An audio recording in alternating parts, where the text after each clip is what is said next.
Good day, everyone. On behalf of Astronomy INC, I'm delighted to welcome you to Astro Week, held under the auspicious of Astrobiology and Certifications program. Today's sessions, Mars on Earth, a search for extraterrestrial life, explore the fascinating interactions of the planetary science and the terrestrial exploration. To guide us through this topic, we are honored to host a distinguished expert in this field, Dr. Angelica Angels. Dr. Angelica is a visiting scientist with the European Space Agency, a senior researcher at the Iceland Space Agency, and accomplished analog astronaut. With her PhD in astrobiology and planetary exploration, her work has been instrumental in sharpening our understanding of the red planet. Notably, her research in quantum basin led to her role in NASA Mars 2020 landing site selections team. Also, she is an affiliate researcher with the BMIS and well-known TEDx speaker. From being named Harper Brasa Visionary Woman to serving as the chair of the Explore Club Hong Kong chapter, Dr. Angel, a contributing to the science and the public outreach are truly exceptional. Please join me in welcome her. With that being said, I would like to invite this young, talented explorer, Dr. Angels, to address Astronomy INC International Factum. Dr. Angel, now it's your time. You can get started. Thank you so much for your nice introduction. So I will share my screen now. Yeah, go ahead. As you were saying, Mars on Earth, the search for extraterrestrial life. I'm going to tell you a little bit of what I do in general, but I always like to start from the very beginning, from when I was a child. So when I was a kid, I really wanted to do two things. I wanted to find life on Mars and play piano. And so many people told me that that could not be. I had to choose one. But, well, I can say now, I'm just trying to see how can I, there we go. Now I can tell that I am a pianist and I'm also a scientist and I'm searching for life on Mars. So I've spent my whole life overcoming obstacles and doing things that many people told me it was impossible. But as you can see, nothing is impossible if it's what you really want to do. So I studied in several European universities, and I'll tell you a little bit more about that. But today, I don't know why this is not working very well, but today, the majority of my work consists on studying the Martian surface, and from there analyzing the minerals that are in the surface and in the subsurface. Something that I learned here in Spain, where I am right now, and also in different parts of Europe. And I am also involved in many other aspects of Mars, as I will explain to you later.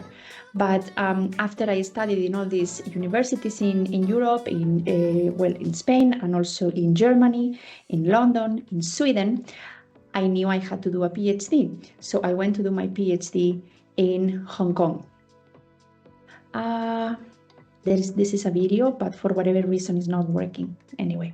So I went to study at University of Hong Kong, but I was really afraid to go there because I have never been in Asia. So I really didn't know the culture. I didn't know anyone there.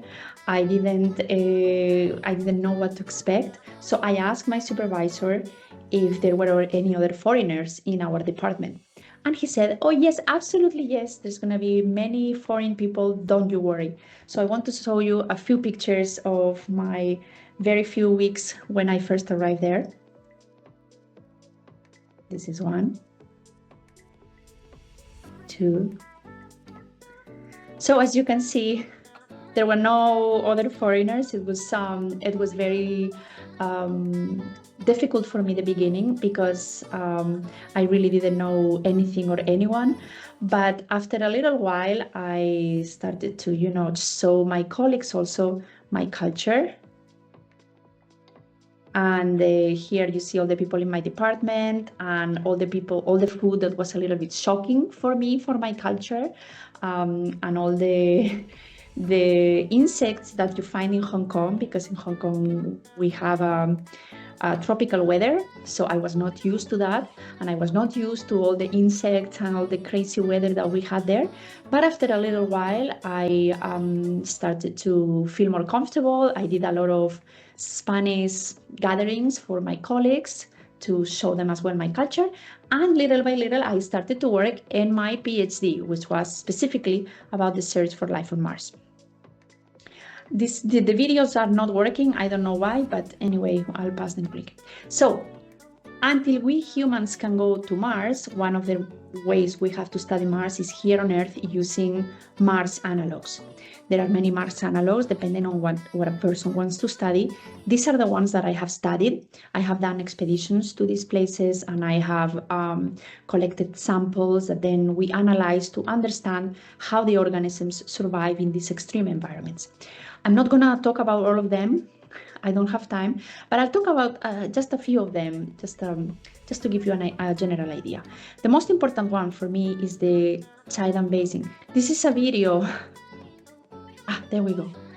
And this basin in the mountains in Tibet used to be a huge lake, but because of the Himalayas pushing, it raised the surface very high, all the water disappeared, and what we see right now is the highest desert on Earth. Here is around 3,000, some areas even more, 4,000 meters high.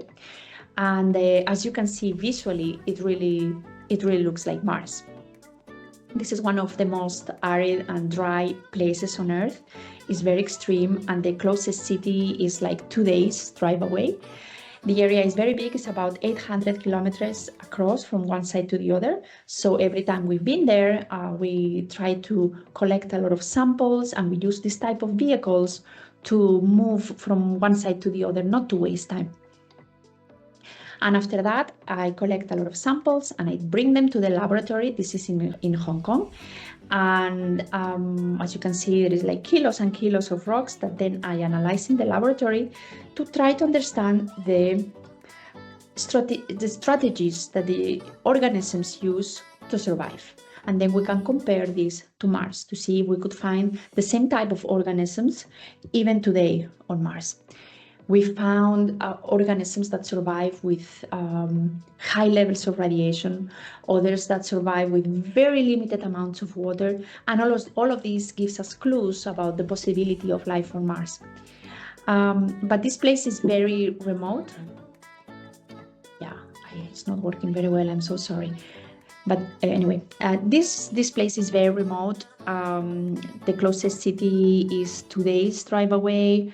And I'm always the only woman with my team, and I always feel very sick because of the altitude. I have really bad altitude sickness, but when we are there, it's so exciting because we're doing real science in an environment that is very similar to Mars, but is rare on Earth.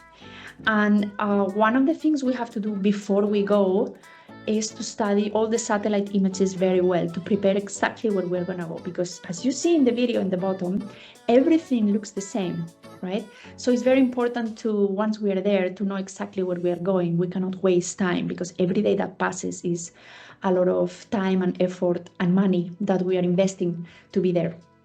So one of the things I really have to do before is to study the satellite images to know the exact locations where we are going to go.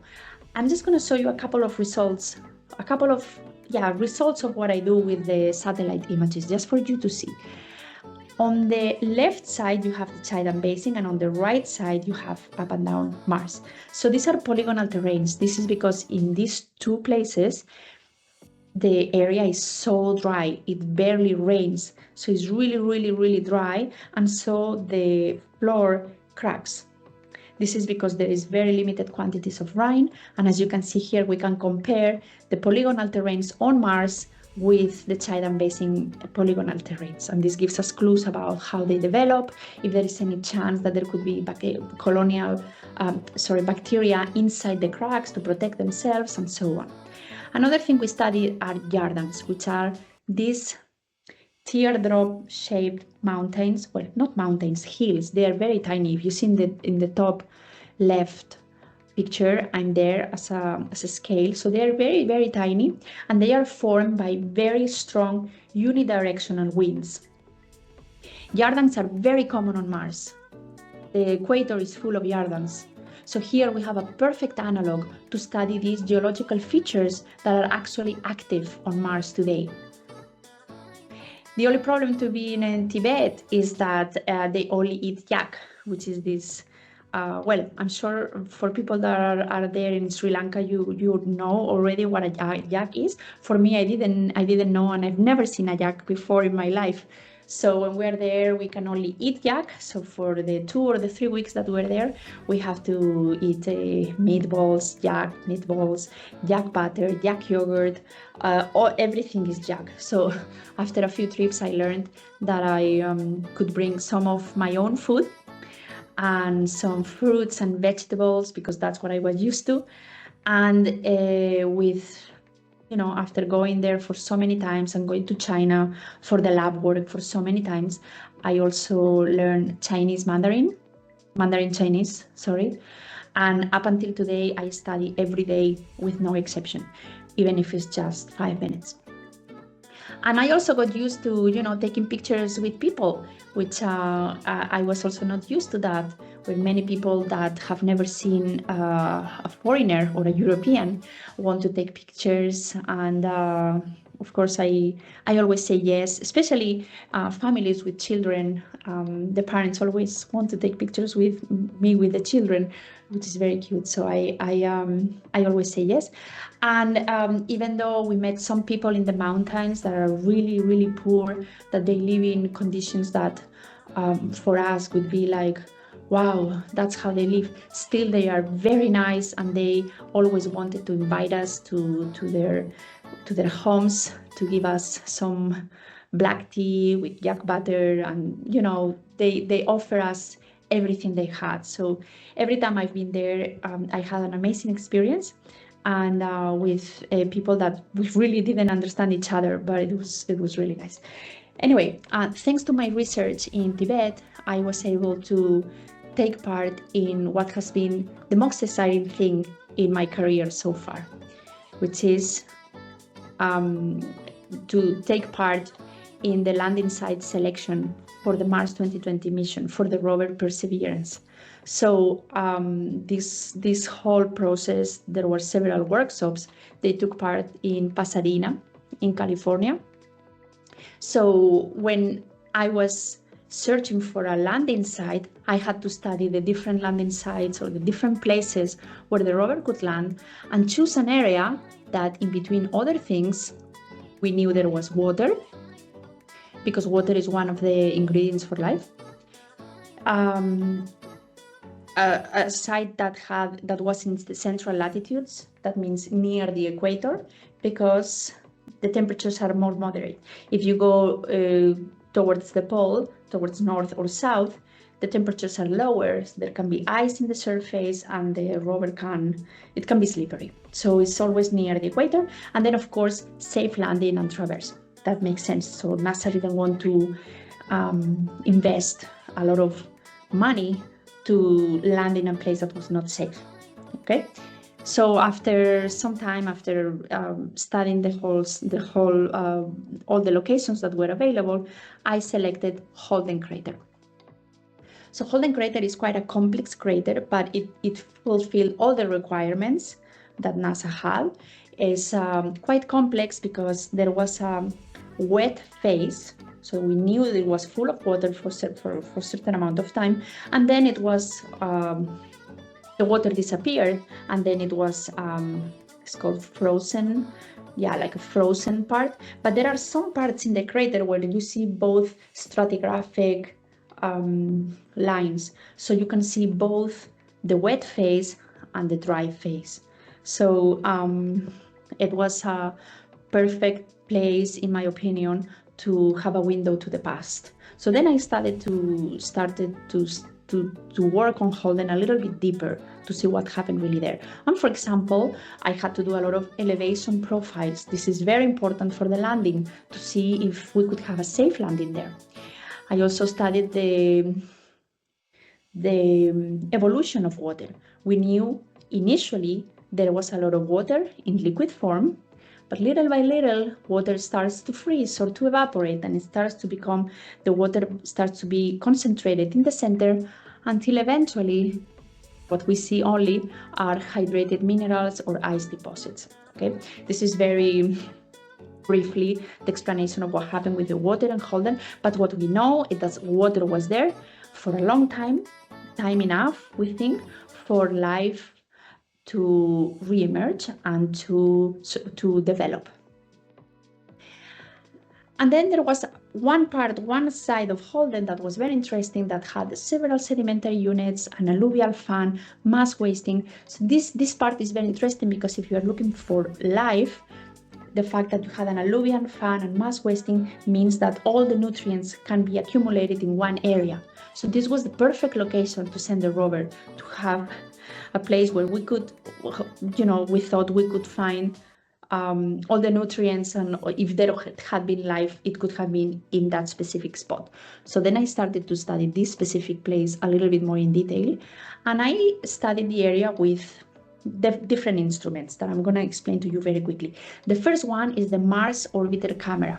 This is a camera that has 6 meters per pixel resolution, which is not huge, but with this we have a general context idea of the area.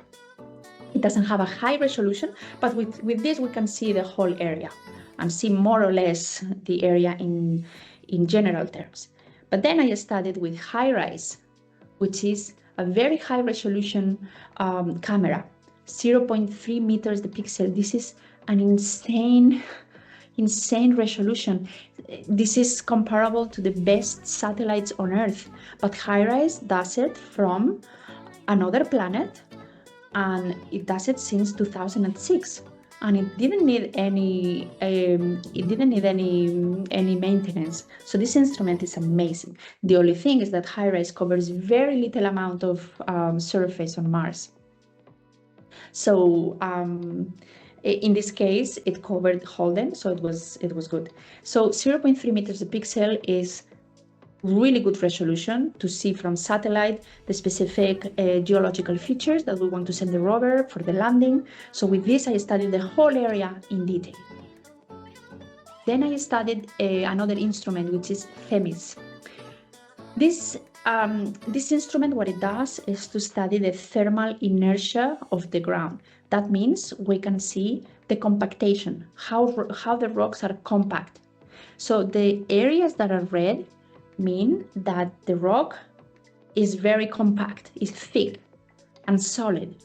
Whereas the areas that are blue, it means that it's probably dunes or areas with rocks that are very loose powder, very porous. So basically in the blue areas, we don't want the rover to land. We want the rover to land in the red, orange areas, which are the ones that have the rock that is hard. And then finally, oh, sorry, I went the other way. And then finally, I studied this other instrument, which is CRISM. With this is an spectrometer. It's a hyperspectral. That means we can get a lot of information for the minerals in the surface. So with this, I studied the mineral composition of the surface. This is important because when we're looking for life on Mars, there are certain minerals that are high priority. For example, carbonates, which are formed most of the times by the presence of life. But we also want other minerals that preserve biosignatures very well. For example, sulfates. So we want minerals that can preserve the biosignatures and we can find them easily. There are other types of minerals that are not per se related to life, but they can give us information about the geological context. For example, pyroxenes. So we want also to know the geological context of when that life was formed, not just if there is life or not. We also want to know the general conditions. So basically with this, there you go. With this, we get a general information. We could also create digital elevation models. These are formed to have 3D images to get a more clear understanding of what the area looks like. In this case, is an area with sand dunes. So here we don't want to send the rover. And as you can see, the elevations are both negative. Okay, that means because Mars doesn't have a sea level, because there is no sea. So there is a point in which they gave it elevation 0, and everything below that is negative elevation. And in this case, we are below a crater, so that's why it's negative. Okay. With this, we can get a very real representation of how the area looks like. And by combining information from all these instruments that, for example, CRISM, that give us information about the minerals, and HiRISE, which gives us very high resolution images, we can combine them together. And here we see basically where are the minerals and where is the elevation. So with this, we can prepare a traverse for the rover to know exactly where it could go, where it's safe to go, to try to find these specific minerals to find for life. Okay, so we have Mars Orbiter Camera to have general images. We have HiRISE, where we have very detailed images. We have THEMIS to identify good areas for landing, where we know there is like hard rock. And then we have CRISM, studies the minerals in the surface. So with all this information, then I created the landing ellipse. The landing ellipse means the rover is gonna land somewhere inside that ellipse, but we don't know exactly where. Okay, this ellipse is more or less 7 to 10 kilometers diameter, and you might think, wow, that's a really big area not to know exactly where it's going to land. But actually, if you think that the rover is being sent from Earth to Mars when both planets are moving, to land in a landing ellipse that has 10 kilometers diameter, is actually very precise. And in fact, the landing ellipses of European Space Agency and Roscosmos, the Russian space agency, they are much, much bigger, up to 100 or 120 kilometers diameter. So the landing ellipses of NASA are very, very precise. Okay, and then here I want to talk to you about two simple terms. The first one is transitability, which is the ability of the terrain to be navigated by the rover. So how easy is going to be for the rover to go through that terrain? In that case, it was given a 7 out of 10, which is very good. Because you have to think, okay, we could find a place that has transitability 10 out of 10. But if astrobiologically is not interesting, it doesn't make any sense. So it's like, it's trying to find that balance into finding a place that is astrobiologically interesting and see how much risk you are taking to send the rover there. So 7 out of 10 is actually very good. And then the second thing is the terrain relative navigation. This is a very important term because for spacecraft that are about to land somewhere, what it does is to take pictures, real pictures at the same time, and it compares it with previous maps that it has of the area. This allows for a more precise landing. And the thing is that not everywhere on Mars you can use the terrain relative navigation because we don't have high resolution maps of the areas. But in Holden Crater we could do that. So that was very good. Here you can see a little bit more the terrain relative navigation. The rover is landing, and if it finds an obstacle, it can quickly divert and land in a safe area. So this was very good that this could be used in the Holden crater. And then after this, I prepared a traverse with 7 stops. A traverse means that the rover lands somewhere inside that ellipse, and then right away it starts with point number 1, 2, 3, 4, 5, 6, and 7. I'm not going to explain each of the stops, what it meant and what it had, but basically in my understanding, it was a little bit of a variety of different minerals and different stops that could really, give the rover an idea of whether there was life or not there. Okay. Sorry. No, that doesn't work. There we go. Okay, so I also measured the distances between the stops for a whole distance of the rover of 20 kilometers. The whole traverse was 20 kilometers. Is very little distance, but this is what the rovers are designed to do for 20 kilometers.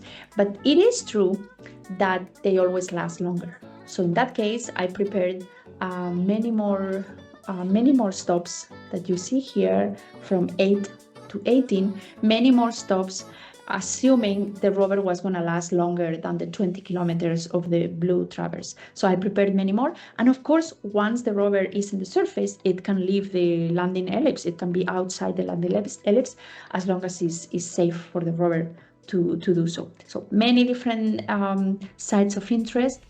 And what I did was compare all of these sites with the Titan Basin in Tibet. So we know that both of these sites, Holden Crater and Titan Basin, have very similar geological history. So what I did was to compare each of the places that was going to be a stop for the rover and try to find a sample of that specifically in Tibet. So what I did was to prepare another expedition to Tibet and try to find all these samples. And of course, it was never going to be the same, but to get as close as we could to the samples that the rover was going to take on Mars. Well, I'm sure you know that Holden Crater was not the final landing site, but it was between the favorite 10 landing sites considered by NASA. So this was the very difficult part when I was there, that we could only choose one site, and there were many others that were really good as well, but we could only choose one. So it was Jezero Crater, where the rover is right now. And I just hope one day we can go to Holden, because I think it's a very, very interesting place to study on Mars. So thanks to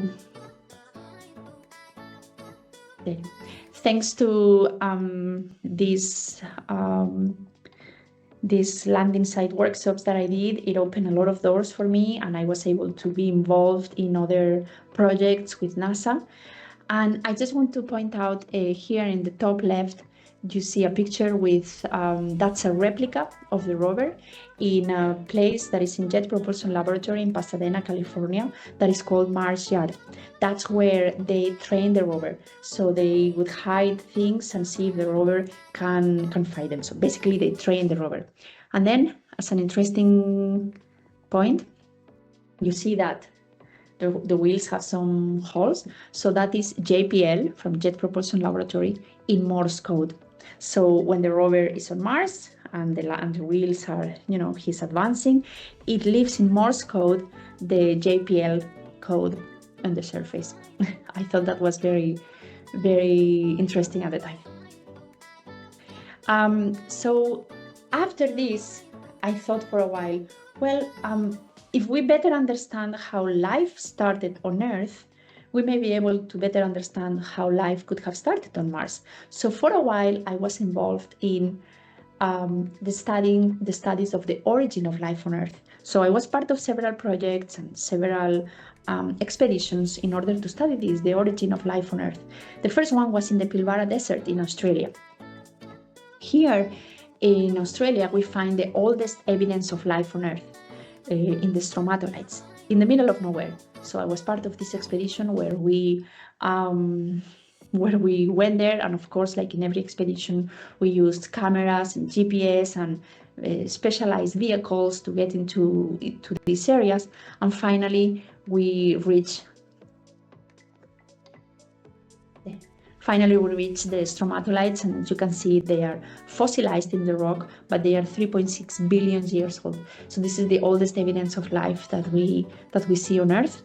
And we were literally in the middle of nowhere. And you can see in the picture in the top right, we were in tents, and we saw lots of kangaroos when we were there. They were very interested in seeing what we were doing. Another place where I went, it was in Rotorua in New Zealand. This is one of the best analogs to study hydrothermal systems analog to Mars. And there is so many scientists, when I was in Pasadena, so many scientists that really thought that if life started on Mars, it probably started in hydrothermal systems. So this is the perfect analog to study hydrothermal system and which organisms live there that are comparable to Mars. So I went to Rotorua and we studied all these extreme organisms that live in very extreme conditions of temperature and some of acidity, but mainly temperature. And we studied a lot of organisms here that have different colors. And here you don't see it very well, but in this one you see in the picture where I am, where my face is there, you see behind me different bacteria, colonies of bacteria that are green, yellow, red. So this is because these organisms are really specific. So something changes. Maybe there is a curve or a shade and the temperature is a little bit different, so we find the different colonies of bacteria. And these colors are because of pigments. These bacteria have pigments that the ones that are green are normally the hottest one, the ones that prefer really high temperatures, and the ones that are red are the ones that prefer a little bit lower temperatures. But anyway, this area is called the Inferno because water is, as you can see there, water is boiling everywhere. So anyway, and after this, I went to a third place, which is Lake Siso in Spain. They call it Lake of Blood. You cannot see it in the video very well, but the water is red. And it's because the organisms in this lake use sulfur instead of oxygen to breathe. So this is the perfect analog to study organisms, the first organisms that appear on Earth when there was no available oxygen. Here you can see it a little bit better, the picture that you see the water of the lake is, it changes throughout the year, but sometimes it's more orange, sometimes it's more red. And what we did is with this kind of bucket, we dropped it in the bottom of the lake, it opens in the bottom, we took samples, and then with that box, we sent it back to Hong Kong. That box was from a company that they supply to hospitals to transport organs and so on. It has dry ice inside, but this was the only way we could maintain in the perfect conditions all these bacteria from the lake until we arrived to Hong Kong. So I had to hire this company. We sent the organisms to Hong Kong, and later on we confirmed that the bottom of the lake doesn't have any oxygen.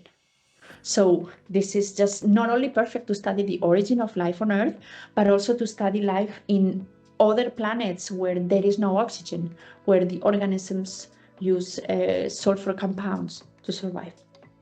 Anyway, after studying all these places and trying to study the origin of life, after a while I was like, well, we don't know what the origin of life is, and I was exactly the same as I was at the very beginning. So we don't really know what the origin of life looked like. There are certain theories and hypotheses, but we don't really know for sure. So I also want to tell you a little bit about another type of expedition in a different type of place. This is in Iceland, where a couple of years ago we went to detect extreme life in some of the Mars analog sites in Iceland. So if anyone has been in Iceland, you will know that Iceland, well, it's an island, obviously, and it has a highway that goes all around Iceland. This is called the 101. That's what all the tourists do. Well, of course, we couldn't do that. We had to go to the center of Ireland, to the most extreme places where they were not contaminated, no? To the most extreme places to see how life survived there. So, as always, before any expedition, I had to study all the locations by satellite to see which locations were worth going. And of course, going to all these locations was a lot of money and a lot of effort. So we had to make sure that all these locations, we studied them very well before going there. So for 3 weeks, we were in many locations in Iceland. This expedition actually was very important for me because this was the first time when I was a principal investigator, and the rest of my team, they were all men and much older, not much, but older than me. So, and with a lot more experience than me. So I prepared this expedition really, really well to make sure we did everything right and nothing was left for chance. So we went there in August, which is the only window we have to cross rivers. And as you can see, we're crossing a river here, and we of course have specialized vehicles to cross all these rivers, vehicles with a snorkel. But I still remember that the water almost came through the window, so we were crossing quite a lot of rivers. And when we were there, we thought, you know, we should call it Waterland instead of Iceland, because really there was a lot of water everywhere. So one of the places where I wanted to go inside the glacier, we had to use crampons, which are these covers that we put in our boots because it's very, very risky to cross a glacier by foot. So we had to use this gigantic truck, which happens to be the biggest truck in the world, in order to cross the glacier to arrive to the specific site where we wanted to get there. And you cannot really see it there very well, but all the time we were there, it was either raining or snowing. And this is in August, by the way. So it was difficult conditions to be working, but really amazing landscapes. We went to a lot of different locations, and to study different lava fields, different sites to try to get a general idea of how the organisms survive to such conditions. And by the way, in the central pictures, you see also our tent, which also represents a Mars habitat.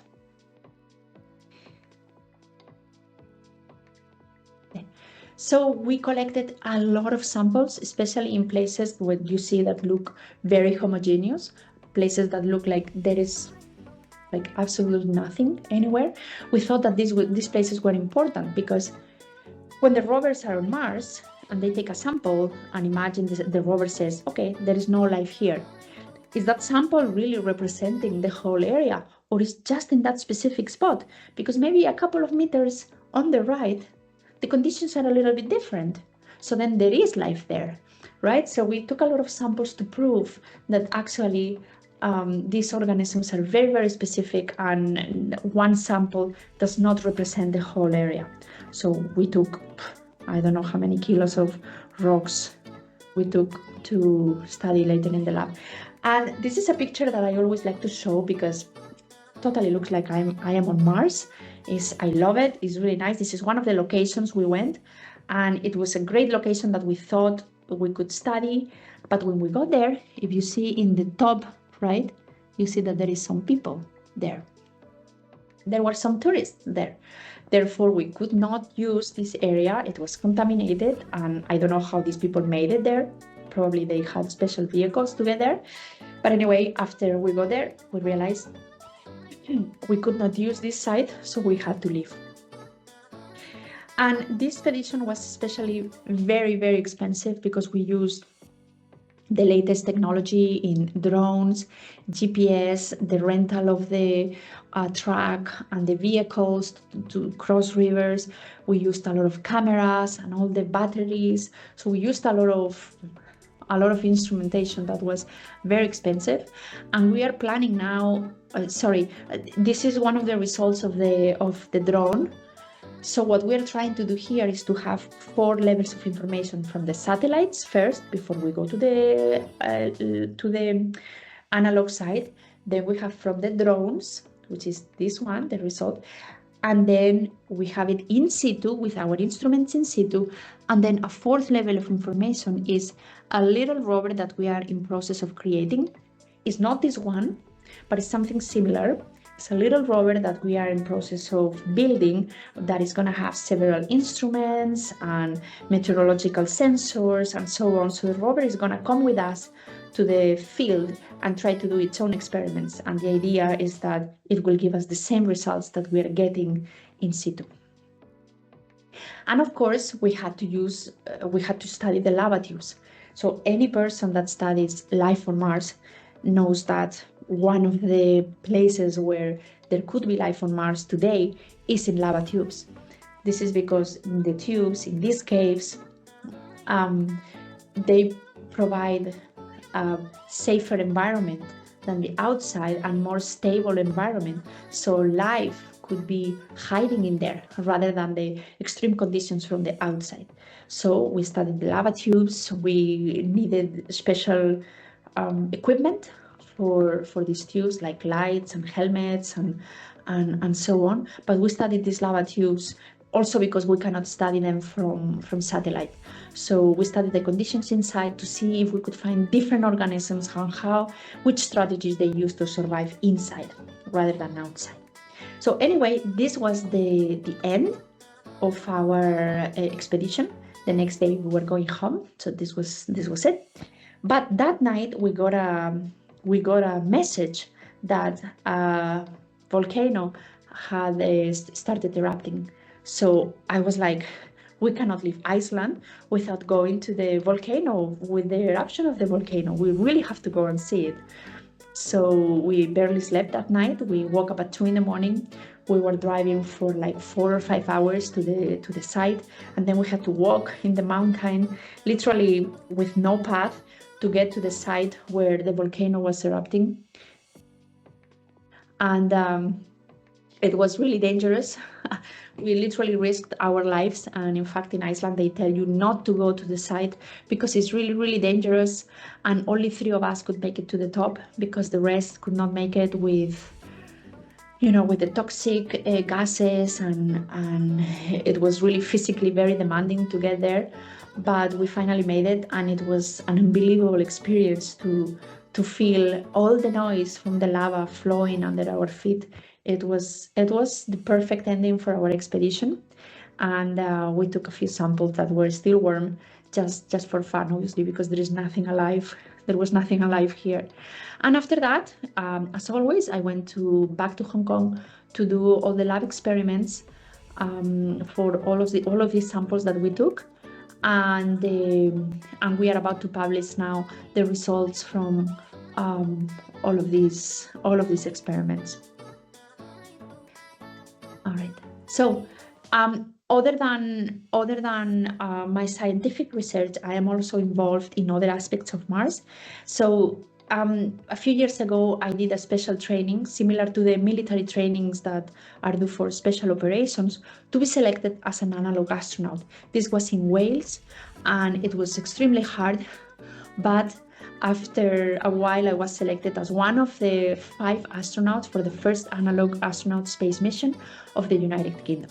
So after the training, they took us by boat to a private island in the north of Scotland. I cannot say the name of the island, I'm not allowed, but it was basically an island in the north, in the middle of nowhere in Scotland, an island that was inhabited, it was secret, and it was because it was inhabited, there were no paths, no houses, there was nothing. So they dropped us there for a few days, for 5 days, where we had to survive for the next few days. So the whole mission was a simulation of a space mission. So there are many risks for the astronauts in space. So this mission was a simulation where we had to solve several scenarios, medical scenarios or emergency scenarios, without any outside help, as if we were in space.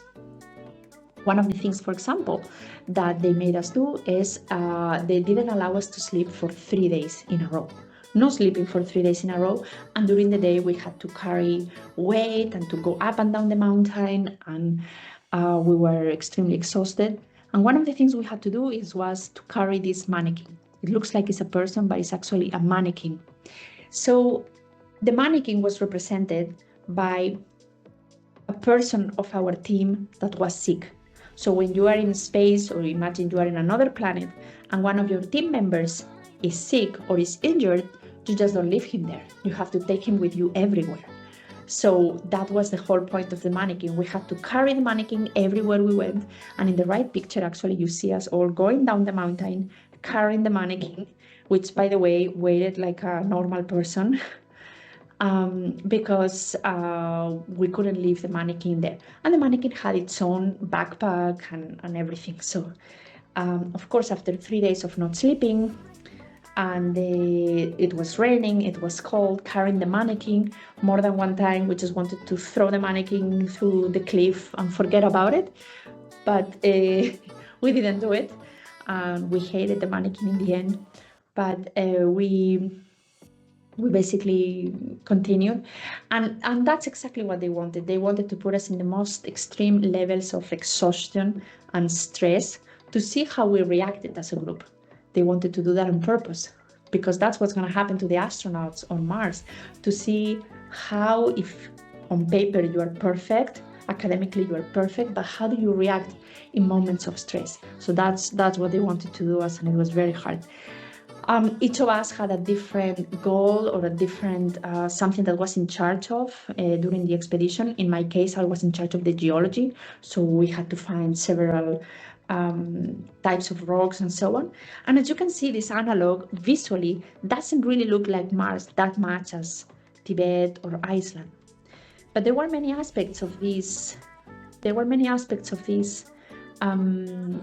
This island that made it a good analog.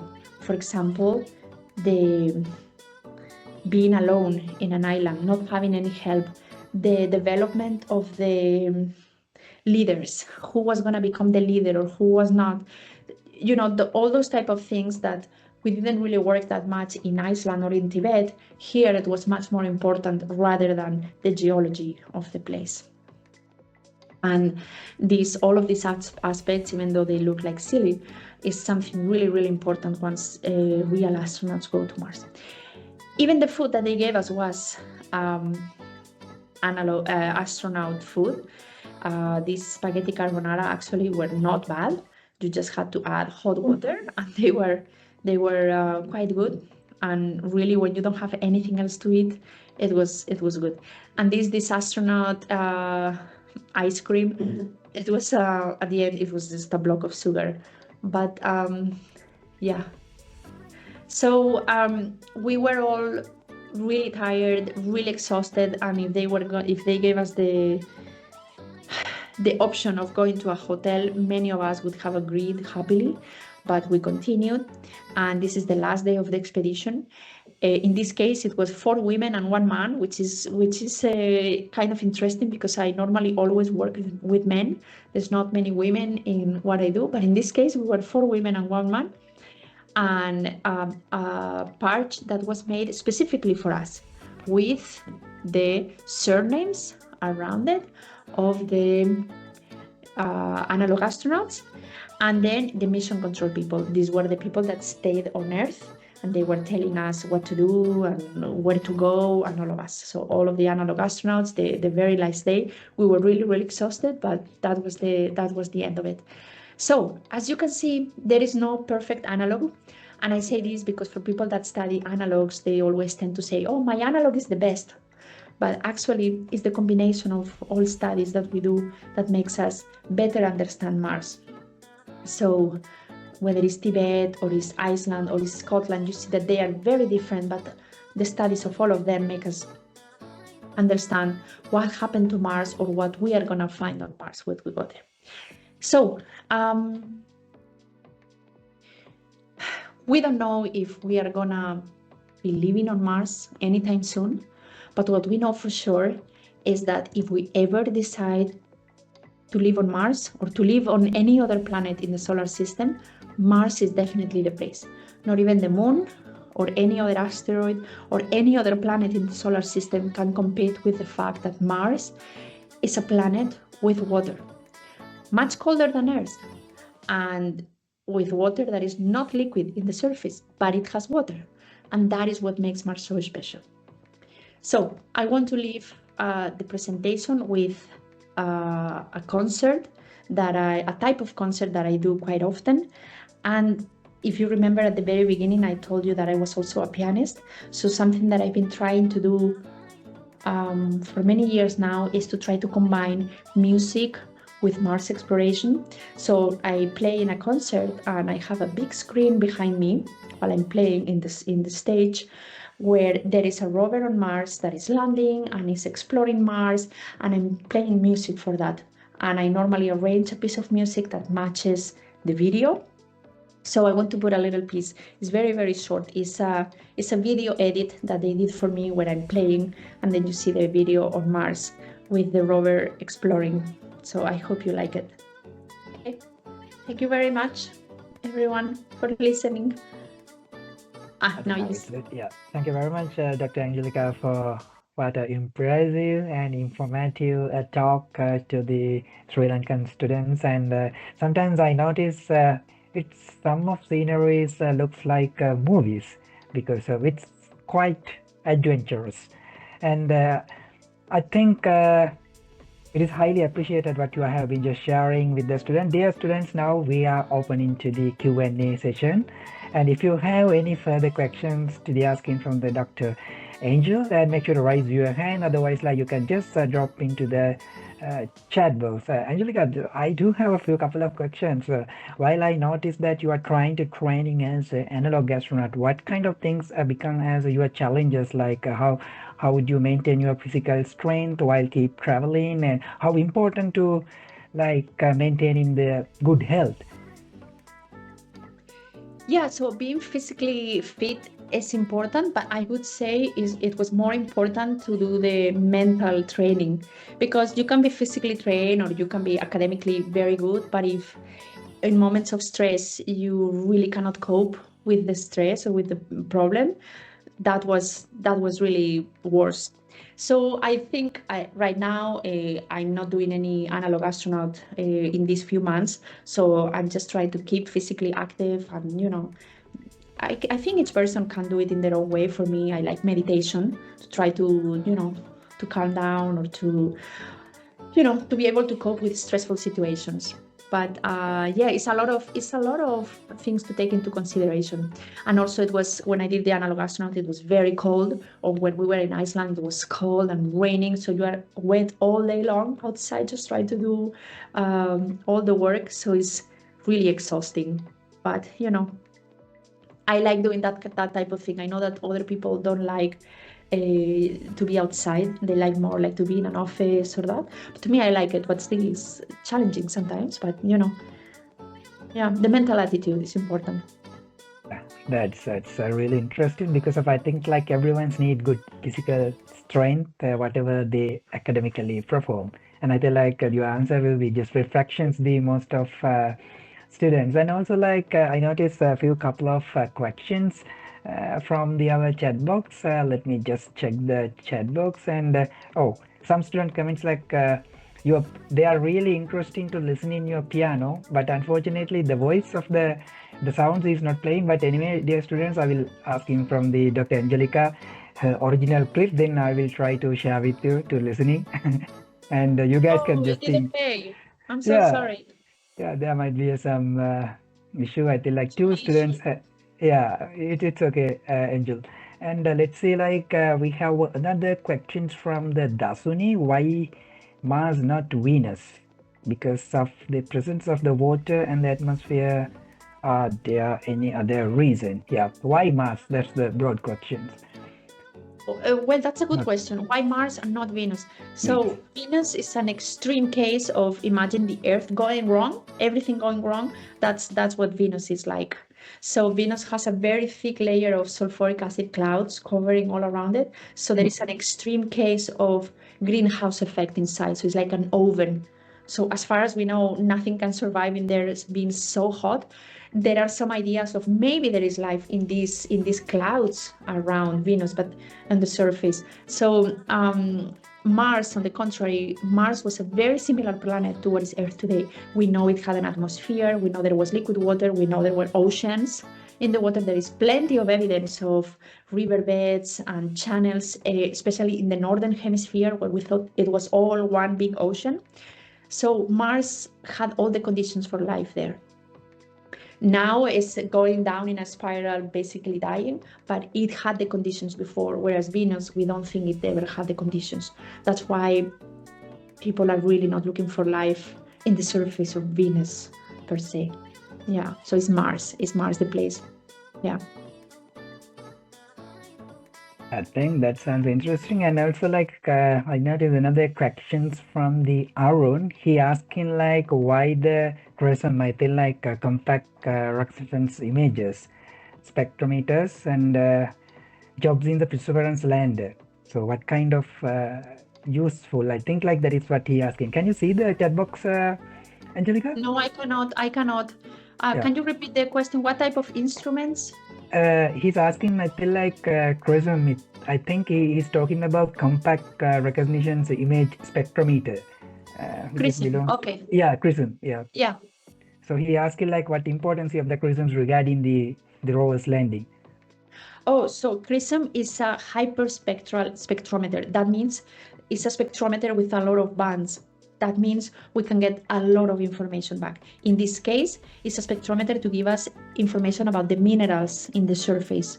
So for the landing itself, not that much. It's more once the rover is in the surface to know which minerals you want to go and study.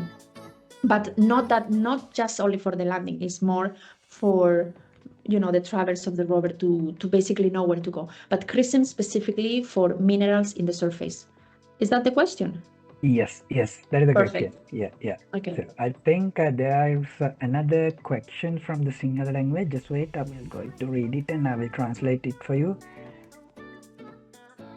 So he's asking about the condition statements of the rock and the mineral compounds on the Mars are going to supporting for the life. There has been many interesting things that are found. One of the samples actually are very, very interesting. They are called leopard. I don't know in English what's the name actually, but basically it's a very interesting sample that the rover has found. And it could mean they are formed by life, but really until that sample comes back to Earth and is analyzed in a proper laboratory with proper instruments, we cannot tell 100% for sure. But what is for sure is that it's the most interesting sample found so far on Mars. So it could mean yes, but we cannot say 100%. So we are going to have to wait until the sample comes back to Earth. Definitely. I think, yeah. I think you are talking about the leopard spots, no? That one, yes, the leopard spot. Yeah. Which is a process that normally is formed by biological processes, but it could also be formed by non-biological processes. That's why we cannot really rule out and say 100%. So, but it's definitely the most interesting thing found so far. Yeah, that sounds interesting. And also there is another question that is very interesting question. He's asking about the cargo ships to the Earth to Mars. So what are the possibilities in the future? I think we're going to see a lot of exciting things happening in between Earth and Mars for the next 10 years. I think the technology is growing really exponentially. It's going to be a huge change. So all the kids that are now in primary school are going to be able to decide whether they want to live on Mars or not. That's my opinion. So we just need to wait a few years and see, because it's really, really going very fast. So I think it is definitely possible. The problem of sending humans to Mars is always radiation. That's the number one problem. But if it's possible to manage to do it in a way or to keep humans there protected from the radiation, then everything else is going to be easy. I mean, compared to this. So I think we are going to see in our lifetime humans on Mars. Yeah, Angelica. And also, I noticed Dasuni is commenting something, and he's asking, it's worth to terraform in Mars for us. I tell, what do you think about the Mars terraforming? Is it going to be helpful to the future Homo sapiens? I don't think about helpful in the sense, but I think it's in our DNA to be explorers. The same way years ago we had to explore other continents and we had to explore parts of the Earth, or we had to explore the deepest parts of the ocean. Now we have to explore space, and I think it's in our DNA to know what else is there, or to know if we are alone in the universe. I think every person has wondered at least once in their life, are we alone in the universe, right? Everyone has ask that questions to themselves at some point. So I think it's because it's part of who we are. Helpful in the sense of our daily lives. For me, it will be very helpful because this is what I do. But I'm sure for other people, they wouldn't care much and their lives would continue to be exactly the same as they are right now. But I think that knowing of what happened to our lives, is there more life, is there intelligent life somewhere else in our galaxy, or we all want to know that, no? Yeah. So as a astrobiologist, like how you would gonna answering that questions, like are we alone? Sorry, can you repeat the sound So cut a little bit? yeah. I mean, like as an astrobiologist, so how would you going to answer in the question, are we alone? So how curious that questions to you? Well, since I was a kid, I wanted to know if we are alone. So I think we are not alone. That's what I feel. But of course, I don't have any evidence that I can say 100%. But when you study the solar system, or even when you study the universe, you know how big everything, the space is. You just think that there is so many planets, that like binary systems of one planet and one central star, that they set the right distance. So you wonder, well, if it happened here, probably it happened somewhere else. Is it the same type of life or is it a different type of life? We don't know. But my feeling would be that we are definitely not alone. But I don't know for sure, of course. So like since your childhood, like what kind of things that you motivated to become an astrobiologist or analog astronaut? What is the exact motivations behind you? So when I was a kid, my grandfather used to tell me things about space, and he always told me things about Mars and aliens. And I was really, really young. I was maybe four or five, and I remember going to school and thinking, are we alone in the universe? Like, I really want to know. So I always wanted to know that. So I think he was the one that planted that seed in my brain. And that's what I wanted to do. And here I only told you about the nice stuff. I've been rejected so many times for projects, for funding, for jobs, so many times. And I want to say this because I don't want, if there is any students that are starting now, to think, oh, I got rejected from this, so I cannot do what she's doing. No, I got rejected so many times as well. The point is to keep trying, and you find another way, or you maybe have to wait a little bit until you are back on track. But if you have a final goal, that that's your final goal, doesn't matter how long it takes, you just will make it there. I think like that would be your advice to the new generation, or do you have anything to add? Like, what is the best advice that you are looking for giving to the upcoming scientists who are willing to become maybe analog astronaut, astrobiologist, who are willing to become something like astronomers? And as you said, like the rejections and everything, there is a lot of barrier. But how we gonna passing all the things? What will be the best advice? Just don't trust what everyone tells you. There's going to be people that are going to tell you are not good enough, or you cannot do that, or that's a project you cannot, there's going to be people that are going to tell you no. But if you trust in yourself, if you trust in what you want to do, you're going to find a way. So maybe it's not in the same way you expected, but what I always say is just make sure you have your final goal very clear, and from there you'll find a way. Don't worry if someone tells you no. And even to me, up until today, so many people tell me no, you cannot have that funding, or it's impossible what you want to do. So don't worry, it happens, and just keep trying. Thank you very much, Angel. And final and last question. So I'm going to translate this question for you, and I will use something like additional words to understanding in the proper way. So actually, Anika, the one who asking the question. So basically, I would like to ask in this question in this way.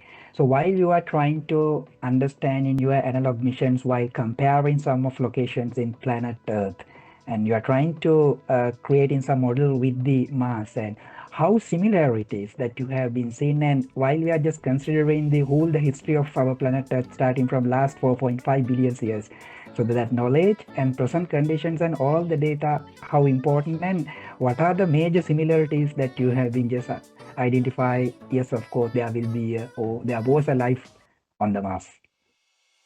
So in these analog sites, they are never the exact same. It's not a replica of Mars. It's never exactly the same, right? But it's the closest we can get to Mars. To answer your question, it really depends what you want to study on Mars. If you want to study, for example, these organisms that don't use oxygen but they use sulfur. Remember that I talked in this very small lake in Spain. If that's what you want to study, then you go to that specific analog and study that. But if you want to study organisms that live in the ice, then you would go to Antarctica, right? So you have to know exactly what you want to study and go to that specific analog. I think we know the geological history of Mars because of places like Tibet, for example. We know what happened before and we know the state in which it is now. So we know what happened there, and we see that Mars looks like that exactly. And we see channels, and we see plenty of evidence of water being there. And we have a lot of data from the rovers, from the satellites, from landers. So combining all of these, we can create a geological history of Mars, more or less, of what happened there. So we know what happened on Mars.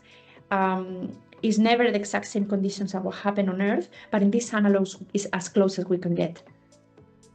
So I think we're pretty close to when we study Mars. We're pretty close, for example, in these places in Tibet, of what happens on Mars. Yeah. I see. Thank you very much, Angel. And our students have been just passing their greetings to you, and everyone said, Dasuni said thank you, ma'am, and Arun said thank you, madam, and Mahinda also said thank you, madam. And I feel like I'm reading all of this because of you are unable to see the chat box. And Yeah. But so I also have an email in my last slide. I also have an email account or even my Instagram. If anyone has a further question later on, you can always email me or something, and I will eventually reply. yes, I feel like that's gonna be really good, and I think like this is the time to wind up the today's our session. This is very short sessions, but that's gonna be really interesting, and I hope like dear students, your curiosity and everything that you are looking for life on the Mars. Starting from today, you are going to be see the new doors because we have to give some big claps to the Dr. Angel because she has been just talking very interesting fact in a very simple way.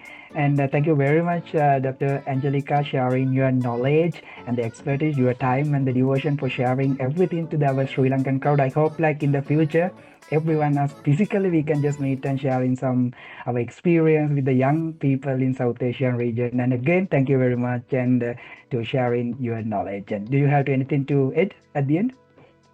No, thanks to you for inviting me, and I'm glad if someone could be inspired or to move forward. That was totally Yeah. worth it. So thank you. Thanks to you for inviting me.